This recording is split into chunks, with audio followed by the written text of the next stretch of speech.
3 மாதங்களுக்கு பிறகு உலகின் மிகவும் தொலைவான பகுதியாக கருதப்படும் தெற்கு பெருங்கடலில் அவர் 2வது அல்லது 3வது இடத்தில் இருந்தார்.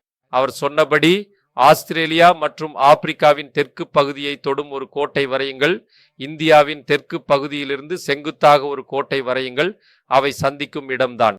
உலகின் மிகவும் தொலைவான பகுதியில் அபிலாஷ் டோமியின் படகு கவிழ்ந்தது இல்லையா? அவர் ஒரு கம்பியை பிடிச்சு கொண்டு இருந்தாரு, அந்த கம்பியிலிருந்து கீழே விழுந்தாரு. அதை நீங்கள் விவரிக்கும் போது காத்திருக்கிறார்.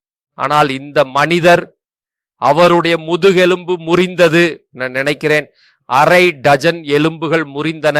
அவர் சுமார் 72 மணி நேரம் அல்லது அதற்கு மேல் பக்கவாட்டில் படுத்துக்கொண்டு உலகின் மிகவும் தொலைவான பகுதியில் தன்னை யாராவது காப்பாற்றுவார்களா என்று தெரியாமல் காத்திருந்தார்.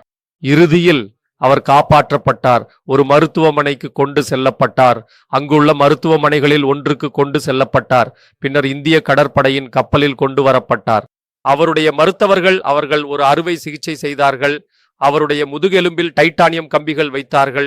அதனால்தான் அவரை டைட்டானியம் டாமி என்று அழைக்கிறார்கள்.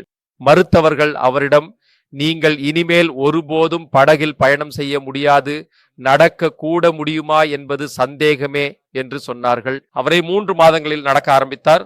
அதற்கு பிறகு சில காலத்தில் பறக்கவும் ஆரம்பித்தார். மேலும் தனது மனைவியிடம், நான் மீண்டும் படகில் பயணம் செய்ய போகிறேன் என்று சொன்னார். இதுதான் அவர் 2000ஆம் ஆண்டு போட்டியில் பங்கேற்ற பின்னணி.